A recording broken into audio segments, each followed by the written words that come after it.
Welcome to the Torah of Rabbi Immanuel Bernstein. This evening, we have the two parshas of Matos and Massei. With that, we finish off Chumash Bamidbar, B'Sha'ah Tova. And let us begin with Parshas Matos. And Matos starts with the topic of Nedarim and Shavuos, vows and oaths, and such like. And as we know, a neder, Nedarim and Shavuos, etc., a neder can be undone or dealt with actually in one of two ways. We're familiar with the concept of Hataras Nedarim, which we do before Rosh Hashanah and Kol Nidre, etc. That is one of the two ways. And that is done by a Bezdin, Hataras Nedarim. But there is another concept called Hafara. Hafara, the termination of a neder, and that is specifically done within a certain family setting. What's interesting is, of these two ways, Hataras Nedarim versus Hafaras Nedarim, is that Hatara, the annulment that we're familiar with, is not really discussed openly or explicitly in the pasuk, in the sense that we learn it from a drasha. The Mishnah in Haggadah famously says that heter nedarim, the annulment of vows, porachim ba'avir, they float in the air, meaning they don't have an explicit reference in the pasuk. We learn it from he cannot profane his words, others can undo his words. That's hataras nedarim, almost entirely medrash halacha. Contrast that with hafaras nedarim, which is described over the course of a dozen psukim in the beginning of Parshas Matos. It's very interesting, the contrast, especially because we almost never meet a situation of hafaras nedarim. We regularly are in contact with the idea of hataras nedarim, at least on a yearly basis, and yet one has been zochet to all of these psukim, and the other comes from the medrash. That's how it goes sometimes. But specifically, when it comes to hafaras nedarim, there are three scenarios that the pasuk describes. The first is a girl who is still in her father's house. The father can be mefer the neder. The second is if she's entered a state called erusin, what we call kiddushin, where she's basically married but not fully married. And for us, that state in our experience lasts only just a few moments. From the giving of the ring till the Sheva brachos is just a few moments. Someone reads the Teshuvah or something like that. But it could last much longer. And in that state, it is her groom, that the chassan and the father can be mefer together. And then the third scenario is when she's fully married, and then the husband alone is mefer the neder. That, in a nutshell, is hafaras nedarim and the three scenarios as outlined by the psukim.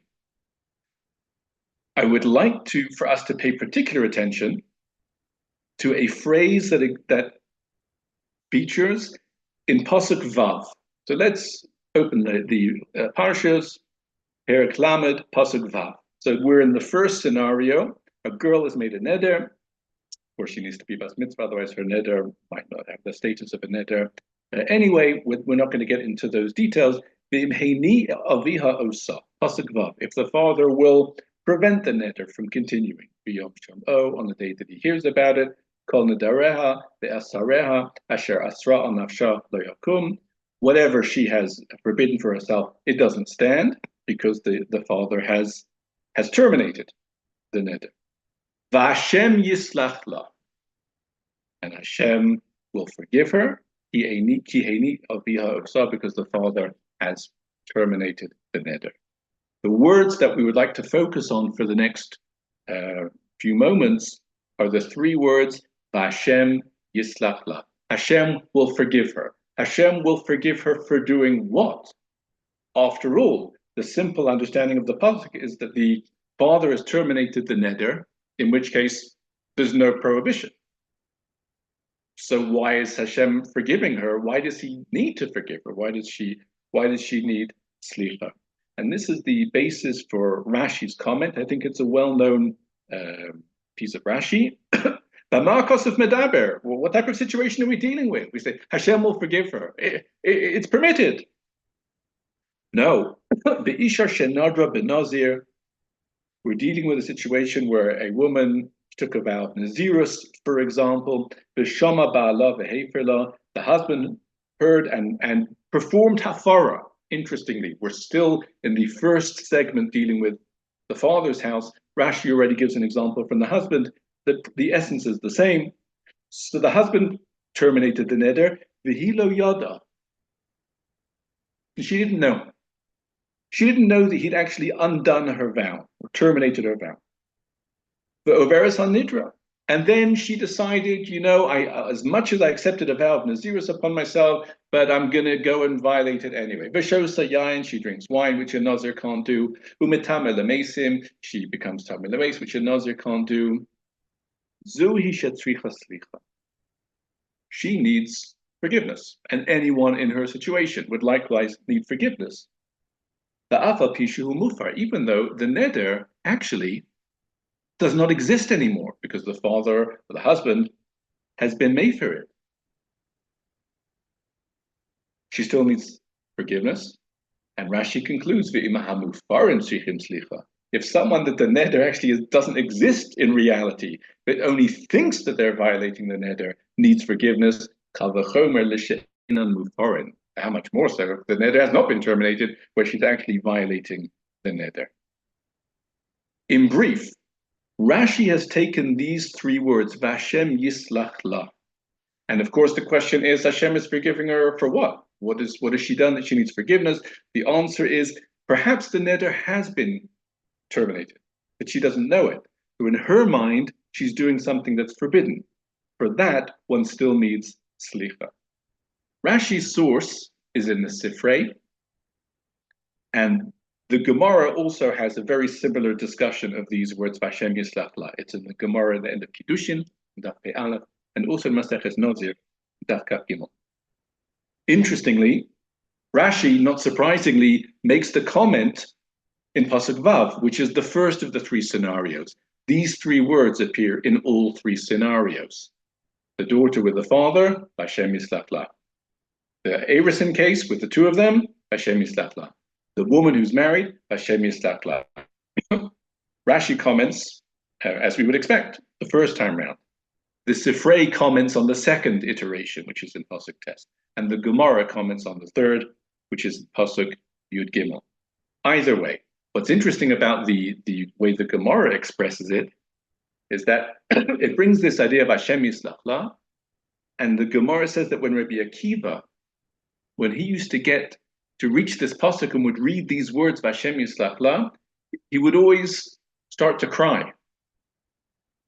He was deeply impacted by these words because Rabbi Akiva said, if already someone who isn't actually doing anything wrong, and he thinks in Rabbi Akiva's example, he thought he's eating non-kosher food, but it's really kosher. But he thinks it's not kosher and he doesn't care and he eats it anyway. But it's actually kosher food. He needs kapara as per this idea. Well, then kal v'chomer, if the food is actually not completely not kosher. Rabbi Akiva somehow was very affected by this idea that even if a person thinks they're doing something wrong, in reality it's okay, it's perfectly acceptable. It's still something that they would need kapara for. And it's worthwhile pausing here just for a moment to note something that Rav Asher Weiss mentions many times. And that is, we see here that it's not always advisable or necessarily correct, even truthful. People, they try and ascribe certain characteristics to the great Tanoim and Amoraim, perhaps even earlier on as well. And a classic example is Rabbi Akiva, because Rabbi Akiva is famous for laughing when everyone else is crying, coming up to the time which is apropos of that famous episode in the end of Gemara Makos, where they see the foxes are coming out of the Kodesh HaKadoshim, and his colleagues break down. These are the greatest of the greats, and they can't take. And Rabbi Akiva starts laughing, and they say to him, "Why are you laughing?" He says, "Why are you crying?" They said, "How could we not cry? Look at this! It's absolute desolation, the desecration."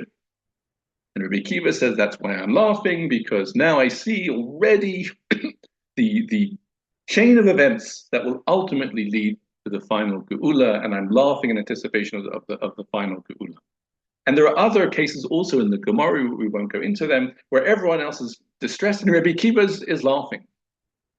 And for some people who have a very superficial persona-based approach to all of these things, so they like to say, so what do we see about Rabbi Akiva? He's has a positive disposition, very cheery, and always laughing, and that's Rabbi Akiva. We've put him in that niche. But here we see how incorrect that is. The exact opposite takes place with Rabbi Akiva. Everyone else is learning Chumash, and Rabbi Akiva is crying when other people are neither one way or the other. So is he laughing or he's crying? The answer is either, depending on what's happening. Rabbi Akiva always sees where things are headed. That's the Nakuda, for better or for worse. And if in the midst of destruction he can already see a positive outcome, he's rejoicing in anticipation of that. But if he can see the negative outcome of even the thought of a person who's doing something wrong, and all the more so someone who does something wrong, that will reduce Rabbi Akiva to tears. The same Rabbi Akiva, because it is the same Rabbi Akiva. So that's something that we always need to take on board as we try and understand the events and the actions of the greats in the Mishnah, Mara, in the Medrash.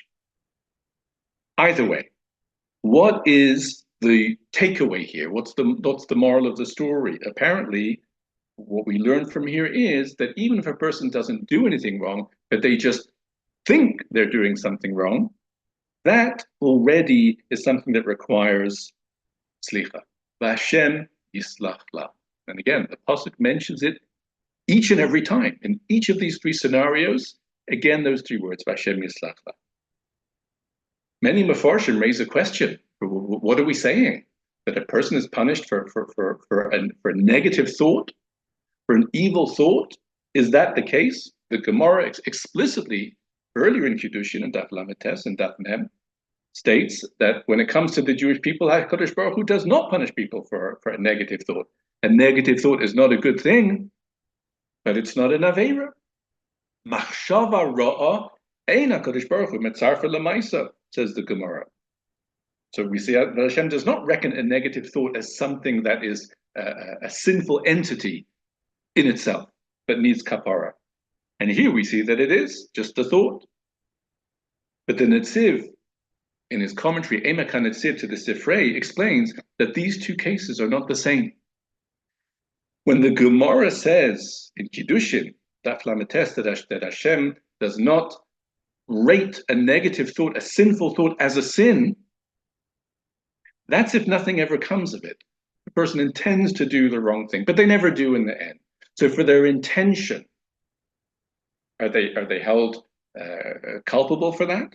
And the answer is no. And the reason is because when it comes to the Jewish people, we always say and think and hope that this doesn't really represent the person to do the wrong thing. So as if they intend to do the wrong thing, nothing's really happened yet until it's happened. So a wrongful intent, a sinful intent, is not considered a sin in itself. That's the Gemara there. Here it's different. Here, the person did not merely intend to do the wrong thing. They actually followed through in the realm of action, thinking that they were doing the wrong thing, and they didn't hold back. They proceeded to engage in that act. This food in front of this person, he doesn't know that it's kosher. He thinks it's not kosher, and he's prepared to follow through and eat it anyway. That's already a higher level of sinful intent. That's something that a person would need slicha for. So that is the nuance of these two categories as explained by the Netziv. And interestingly, this can also impact or has ramifications for the practical realm. A shaila was asked to Rav Shlomo Zalman Auerbach Zatzal with regards to someone. He had a business, and there was someone in his office, and he was a little bit suspicious that this person might not be the most honest or scrupulous, and he wanted to test him. How does he test him? He'll arrange a scenario where there'll be some money which is left on the table, and he'll know about it, and to see whether this person will take it, and that will be the test of his honesty. The question is it permissible to do that? Is he allowed to leave the money with the other when the other person would take it? To take someone else's money is stealing, which is an aveira. To give a person the wherewithal to do an aveira is an isser itself called lifnei iver, not to put a stumbling block in front of the blind. So to leave that money out, the other person, if they do steal it, so you enabled them to do that. Maybe that's also for you to do as lifnei iver. But one might say, and this is how it comes back to our situation, one might say that it's only stealing if the other person doesn't let you have it. But what if it's $10 or $20 and you make it hefker, which means that it's not really stealing because you don't mind if he takes it. You prefer that he takes it in order for you to find out. So then there's no aveira for him to take it. If there's no aveira for him to take it, there's no problem for you to leave it there to enable him to do that, because you've been matter the whole thing by giving him permission and making it hefker. Says Reb Shlomo Zalman, it's still a problem because of our Rashi, because of our concept. As much as you, the trapper, the baiter, have made it hefker, so there is no actual violation of Geneva, Gezel. But for him, he doesn't know that. As far as he's concerned, this is your money. And if he takes it, he'll be intending to steal. It is exactly like our scenario, where he thinks he's doing something wrong and doesn't mind and intends to do it anyway, even though in reality it's correct. Our Rashi taught us that person still needs slicha, which means that would still be an aveira. If it's an aveira for him to do it, it's an aveira for you to enable him to do it. And therefore, says Reb Shlomo Zalman, one would need to find other ways to test his honesty, aside from this entrapment scenario. So it's very interesting what begins in the realms of Devarim and Shavuos, but if a concept can be detected, one never knows where it will land and where it will find application. So these are some words, beginning of Parshas Matos, Hashem Yislach La. From the beginning of Matos, I'd like us to move to the beginning of Massei. And of course, Massei is all about the journeys and the encampments of the Jewish people.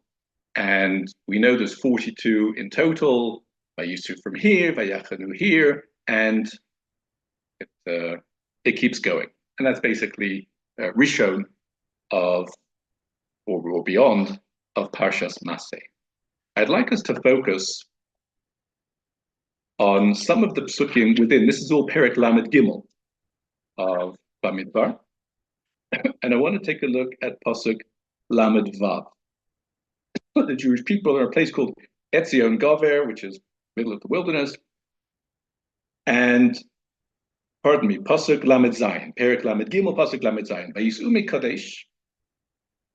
They travel from Kadesh, Vayachadu Behar Hahar. They encamp in this place, Har Hahar. B'ktzei Eretz Edom, at the edge of the land of Edom. Pasuk Lamed Ches. Vaya'al Aaron HaKohen El Har Hahar Al Pi Hashem Vayamas Sham. And then Aaron ascends Har Hahar by the word of Hashem, Vayamas Sham, and dies there. Bishnas Habar Netzeis Bnei Yisrael Me'eretz Mitzrayim. The 40th year for them leaving Mitzrayim. B'chodesh HaChamishi B'echad LaChodesh, in the 5th month, the 1st of the month.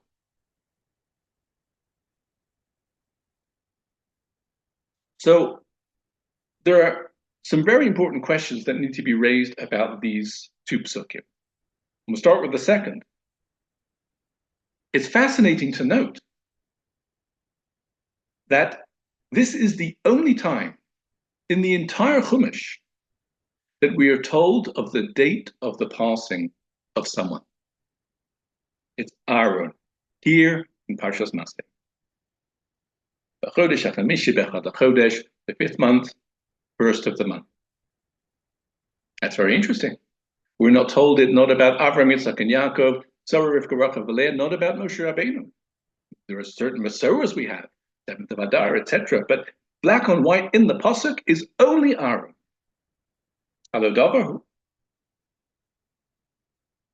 What's also interesting is that Aaron's death, as we know, has already been mentioned a couple of weeks ago, because in Parshas Chukas, after the Mei Meriva, so at that point, Aaron is told, Perikaf, Moshe is told to take Aaron, and the Pasuk describes the passing of Aaron. So Parshas Massei is a recap of sorts on this idea. But what's very interesting is the recap actually gives us more information or additional information that we never really got initially. In Parshas Chukas, when it actually describes Aaron passing away, it doesn't say when it happened. And in Parshas Massei, which is just quote unquote recapping, all of a sudden we get this extra piece of information that's lopsided. Why do we get this additional time stamping in Parshas Massei, and we never got it in Parshas Chukas? But the truth is that this leads us to what might be the most difficult question of all. And that is, why is the Torah telling us about the passing of Aaron at all? Why is it repeating it? Let us remind ourselves, we're in the beginning of Parshas Massei. The first section of Massei is devoted to the encampments. There's 42 encampments, and the Pasuk doesn't tell us what happened in each and every one.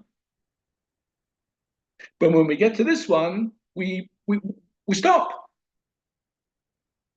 And we say, and then Aaron passed away. And why does the Torah remind us of the event that happened specifically in this station, as opposed to all of the other stations where it just says Vayisu, May A, Vayachnu, and B? They go from B to C, C to D, and it keeps going. But here it stopped and recapped. These are very crucial questions with regards to these psukim. And I'd like to preface the answer that we'd like to develop by referring to, and we're really already within striking distance of these days, we're in the days from a certain point of view, leading up to the Korban, the destruction of the first Beis Hamikdash, second Beis Hamikdash. And there is a story, it's probably the most well-known story related to the Korban of the second Beis Hamikdash, told in the Gemara in Masechet Gittin, the story of Kamsa and Bar Kamsa. I don't think there's anyone who doesn't know this story. In brief, there was this person, and he was friends with someone called Kamsa, enemies with Bar Kamsa. And he made a feast, and he told his attendant, please invite my good friend Kamsa. There was some type of mistake, misunderstanding, and the attendant went and invited Bar Kamsa.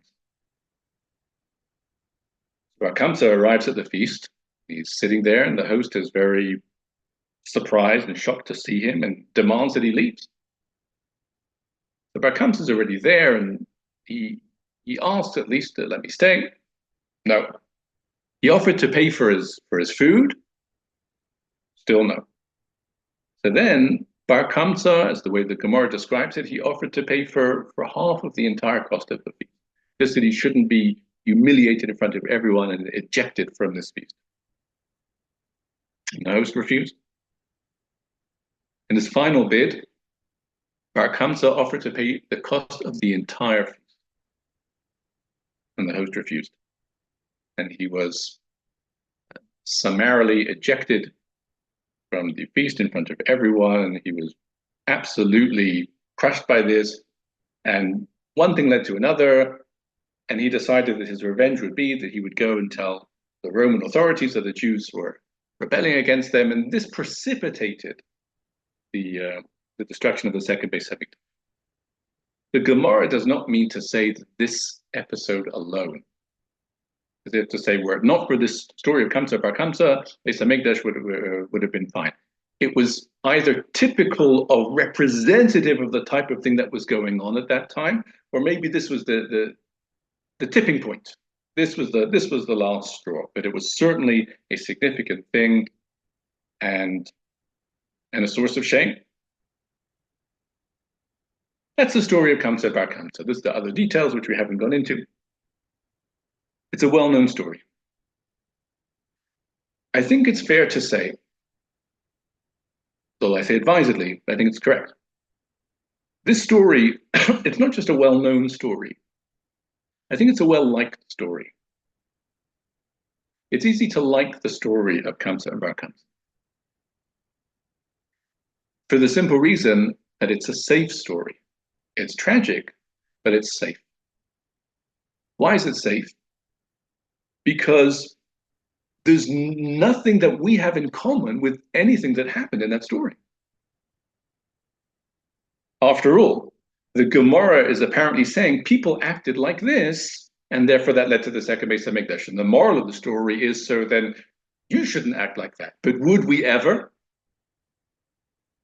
And consider the protagonist in the story. Look at the host. The host allowed his feelings of enmity to publicly throw someone out of his feast and have them endure that humiliation. That was his role. Okay. So we ask ourselves, would we ever do that? No. I'm sure we're correct. We would never do that.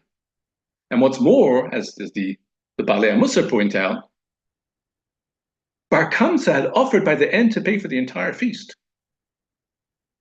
Sometimes people, they don't like someone. That may well be, but business is business. I mean, the feast we assume was a significant expense. There's no way that you can put your feelings about this person aside. It's worth it. He'll make it worth your while. And the host wasn't having it. That means his hatred for Bar Kamsa exceeded his love for a fortune of money. And that's very extreme. And we would never do anything like that. So far, so good. We're safe. And who else is there in the story? Well, but Bar Kamsa. What did he do? He went and slandered the Jewish people to the Roman authorities to precipitate the destruction of the Beis Hamikdash. Would we ever do that, even if we could? No. But basically, we're in the clear. It's a very sad story, but it has nothing to do with us. It doesn't challenge us in any way. But maybe it does. The title of the story is Kamsa and Bar Kamsa. And that leads certain Mefarshim to raise an interesting shaila, because the Gemara says, because of Kamsa and Bar Kamsa, Beis Hamikdash was destroyed. Well, who's Kamsa? He's the friend that was mistakenly not invited. So what's his role in the story? What does he do in the story? Nothing, really.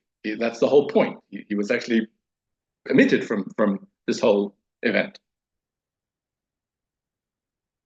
So what's his contribution here? Just a mistake. Okay, so then why is he part of the title? Over Kamsa and Bar Kamsa, the Beis Hamikdash was destroyed. Kamsa didn't do anything. Now one could say very balabatishly that he didn't do anything, and when it says Kamsa and Bar Kamsa, it means over the whole affair of Kamsa Bar Kamsa, just to place things, but not to implicate Kamsa in any way. But maybe he should be implicated. And to understand how, we need to ask a prior question. Who is Kamsa? Well, I don't know if we can answer that question. I mean, he's someone in that time who was called Kamsa. What else can we say about him? There's one thing we could say. You have two people. One's called Kamsa, one's called Bar Kamsa. Is there any connection between those two?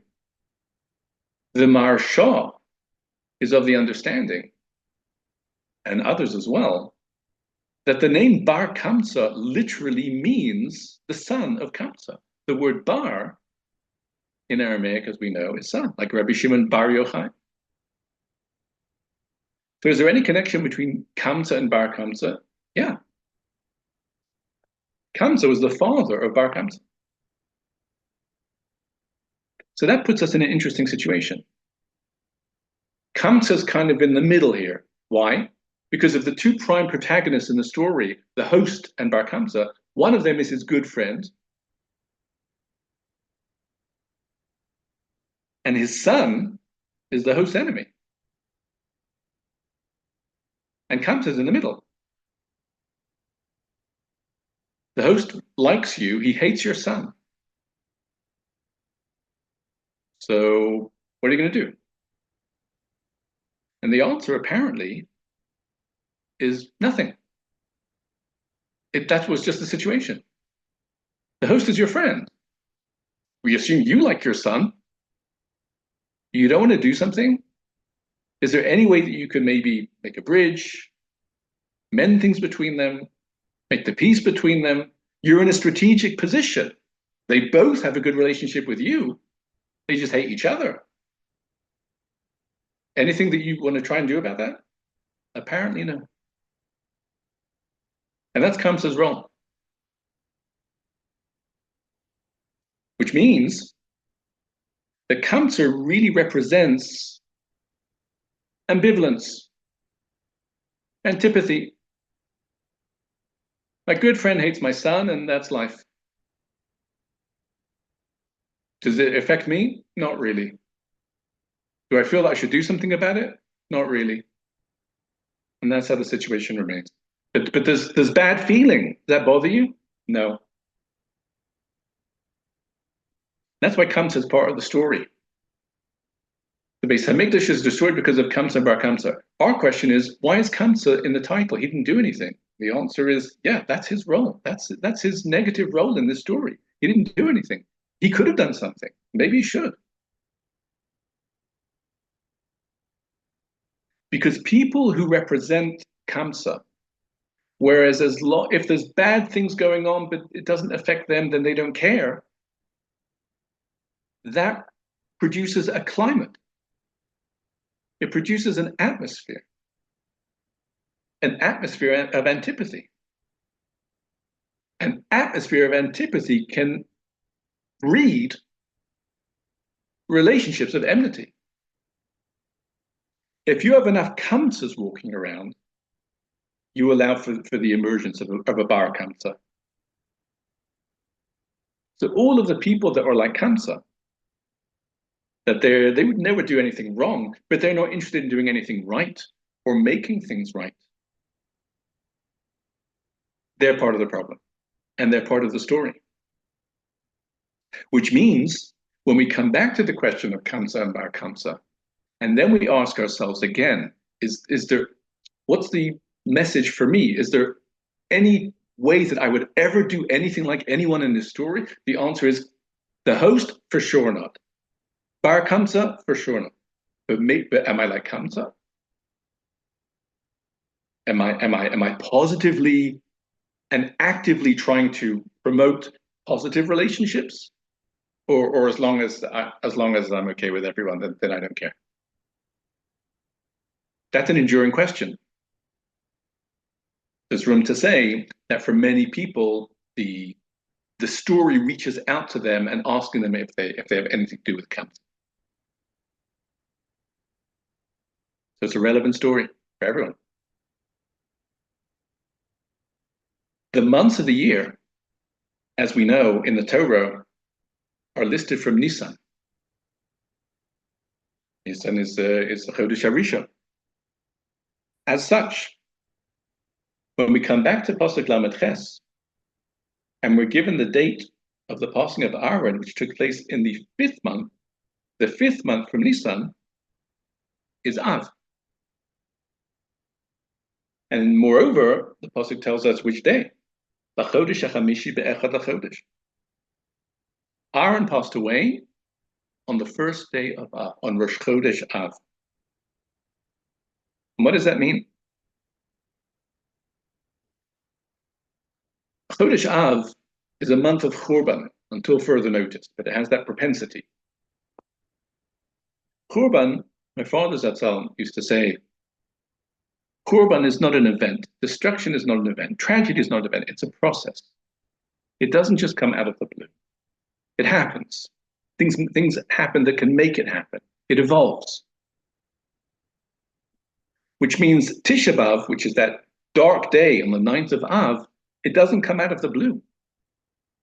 It's the end of a downward process, and that process begins on the 1st of Av. With the passing of people like Aaron, you allow for a climate that could lead to the 9th of Av. What did we say about Aaron? Aaron, as we mentioned last week, Oev Shalom for Rodev Shalom, if we take the conventional understanding, for Oev Shalom for Rodev Shalom, when we associate Aaron with peace, it's not just that Aaron was never broigus with anyone. He never got into a machlokas with anyone, and he never said anything bad about anyone. That's not the type of peace that we're talking about. When we say that Aaron is a person of peace, that means he pursues peace. Oev Shalom V'Rodev, he makes the peace. He restores the peace between other people who need it. That is a positive force that's promoting Shalom. And when you have people promoting Shalom, so then you're in a good place. And you have significantly less to worry about a bar cancer coming along. But the passing of Aaron represents the removal, the void that's left now. And people are no longer being Rodev Shalom. They're not actively pursuing peace. So what we learn from this is if people stop actively pursuing peace, it's just a matter of time before they start actively pursuing each other. And that's the process. That's the downward spiral from the beginning of Av until the 9th of Av. And this, say the Mefarshim, is why we're told all of this, not in Parshas Sukkos. When it actually happened, we're not told the timing, but in Parshas Massei. Parshas Massei is always read before the beginning of Chodesh Av. This year will be actually on Rosh Chodesh Av, never later, generally before. As if to say, before we enter the Echad LaChodesh of the Chodesh HaChamishi, the first of the 5th month Av, we need to be alerted to this. Because already Mishenichnas Av Mamatim B'Simcha, because it's already in the air. And that's really the lesson that we learn from Aaron. The way to prevent a downward descent is an upwards ascent, not just to try and stay where you are. Because if nothing is happening, then nothing good is liable to happen. Say that nature abhors a vacuum, but human nature abhors within a vacuum. There's nothing happening, there can be a lot of abhorrence. And it's interesting that, and rightly so, and it's a very valuable thing as we get closer to these days, which you think about it all year, but these are the time where they're dedicated to this. You think about the way we are with other people. We talk about Shmiras HaLashon, and people should, not to speak Lashon Hara and so on, which is good every day. But I think the lesson of Aaron teaches us that the full antidote to Lashon Hara is not to keep your mouth shut. The opposite of Lashon Hara isn't silence. The opposite of Lashon Hara is Lashon HaTov. It's to say good things. To aspire to neutral, that's not going to bring about a good outcome. And there's so much good that can be done. We mention often one of the korbanos that a Mitzorah brings when he recovers from his taras, and taras comes from speaking Lashon Hara, he brings an asham, a guilt offering. And the Sforno says that this guilt offering is closely associated with another type of asham, asham me'ila. We know the 5 ashamos, in Ezu Makoman, asham this, asham me'ilos. What is me'ila? Me'ila is taking something that's holy and using it for profane purposes. That's what Lashon Hara is. The person's mouth, the person's faculty of speech can be behind so much good. Ben Odom lamokum and Ben Odom lachavirim. So to speak Lashon Hara, not only is it bad, which is bad enough, it's me'ila. It's using a holy faculty and profaning it. How much good could have been affected by a person's words? How much connection could they have brought to people, positivity to brought to people, encouragement, and so on? And instead, Lashon Hara, that's me'ila, the holy faculty.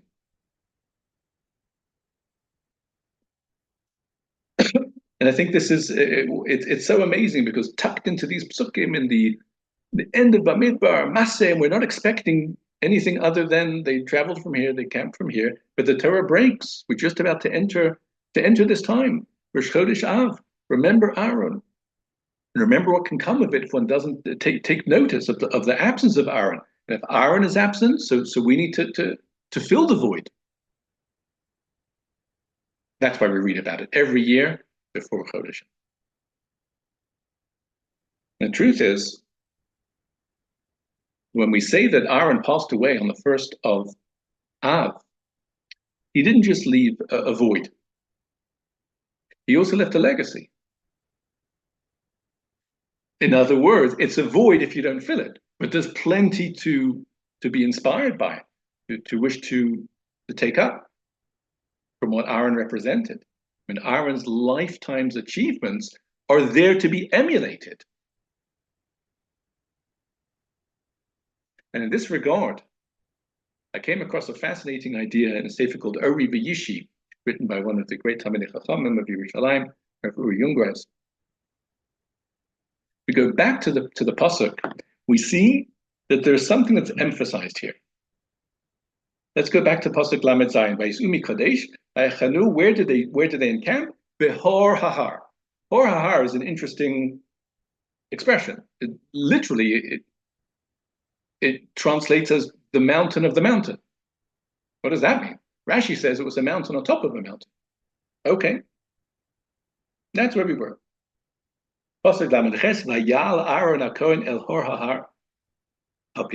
Again, they've encamped there, but it's mentioned again as Aaron ascends by Yamasham and he passes away. As we said, 5th month, the 1st of the month. Pasuk Lamed Tes. The Aaron ben Shalosh ve'esim u'ma'as shana, he was 123 years old, b'moso, when he died. Behor Ahar. That's a lot. This is the 3rd time the place of his passing is mentioned. The 1st time, obviously, we need to know where they encamped. 2nd time, Mela. 3rd time,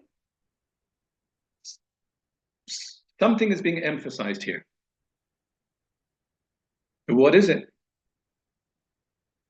We noted that the 1st of Av has a distinction of being mentioned in the Torah, singled out as a special day, as a significant day, the date of the passing of Aaron. What's very fascinating is that the 1st of Av has already been mentioned by the Torah earlier on. Much earlier on, in fact. Parshas Noach.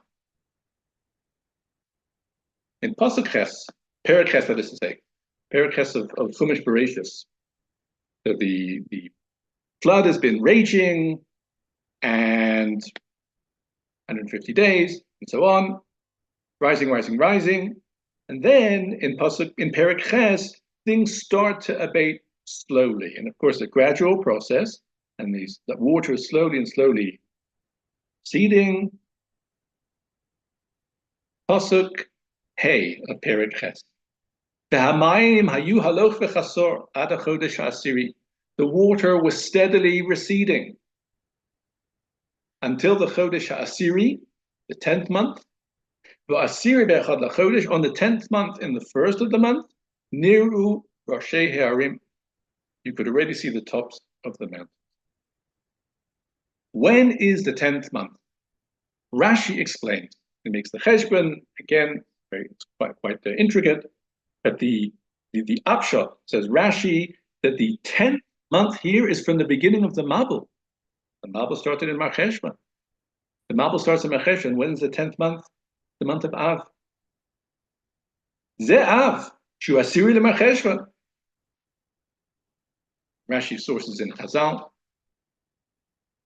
So Ba'asiri, on the 10th month, which is the month of Av, Be'echad lachodesh, on the 1st of the month, Niru Roshei Heharim. So that's very interesting. The 1st of Av has already been mentioned as a significant date in Chumash Bereishis. And what's also interesting is, what is the significance of the 1st of Av there in Parshas Noah? Niru Roshei Heharim. You could already see the tips of the mountain, the tops of the mountain. So once again, when Aaron passes away on the 1st of Av, it is emphasized 3 times over that it's in Hor HaHar, the mountain of the mountain. In Chumash Bereishis, when we have this date as also significant, it's what is it? Niru Roshei Heharim. What is this idea that is associated with the 1st of Av and with Aaron? And what's also interesting is, as we normally look at a person's name, a name will bespeak the person's essence. Generally, the middle of the word is the essential essence when we use that term. And what is in the middle of Aaron is the letters Hey and Resh. So what does all of this mean? So Rav Yungar says, Aaron's role and contribution is twofold, and they go together. He brings the people together in the sense of he is Ohev Shalom, Barodev Shalom, we discussed, always looking to keep to restore the peace, to promote peace. That's Aaron together with people. But he's also the Kohen Gadol. He doesn't spend the whole day just walking around making shalom with people. He's also in the Beis Hamikdash, which represents the apex of the Jewish people and the level they can get to. These two things are connected.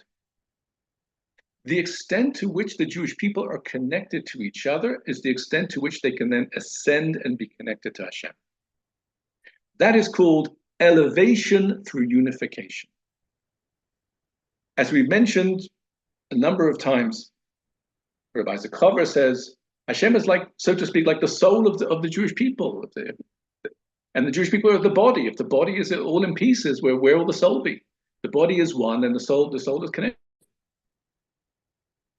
So Aaron, in the capacity of Ohev Shalom, Barodev Shalom, he brings everyone together to the extent that he can, as one. And then that's Aaron is the Kohen Gadol. And that's really what the mountain represents.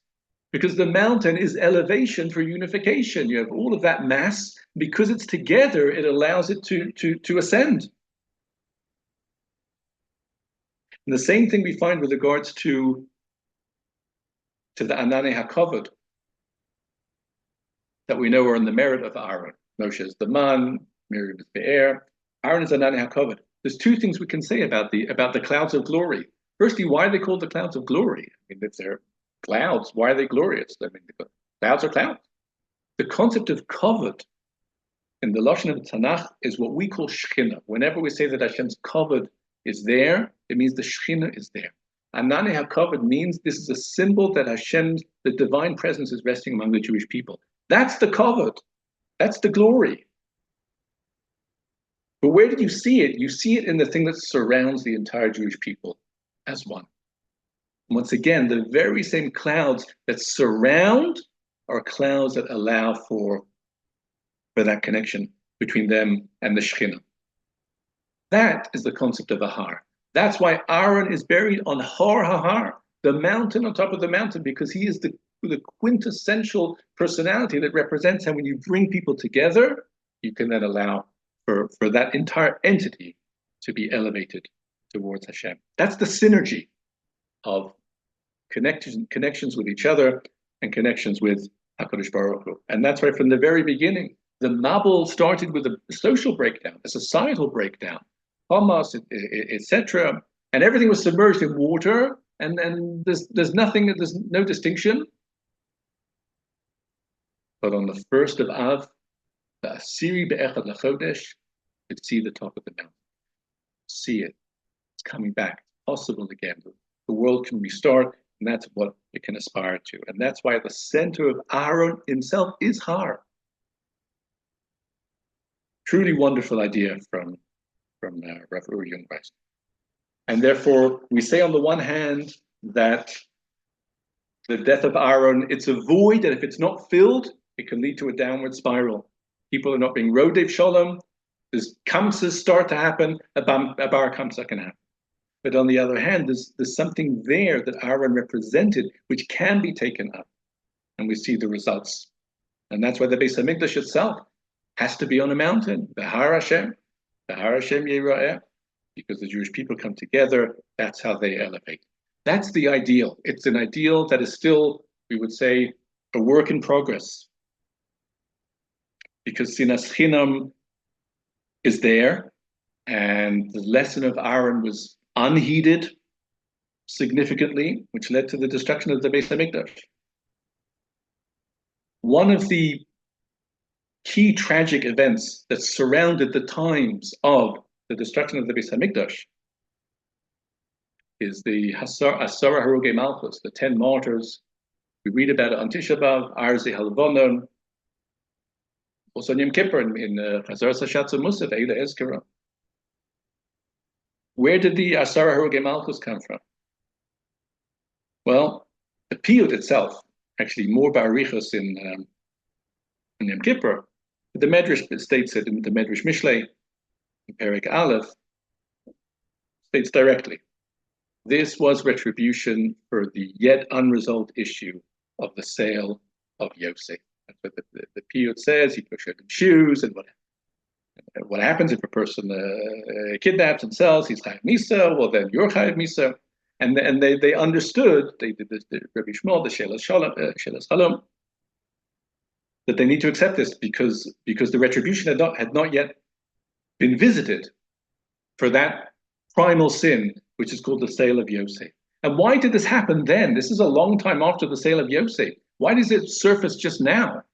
I mean, the centuries later, more than 1,000 years later. But the Zohar Kodesh says in Parshas Vayeshev, because in its own way, the sin of Mechiras Yosef is a root idea of Sinas Chinam. I mean, it's the Shvatim, but there's an element of Sinas Chinam there.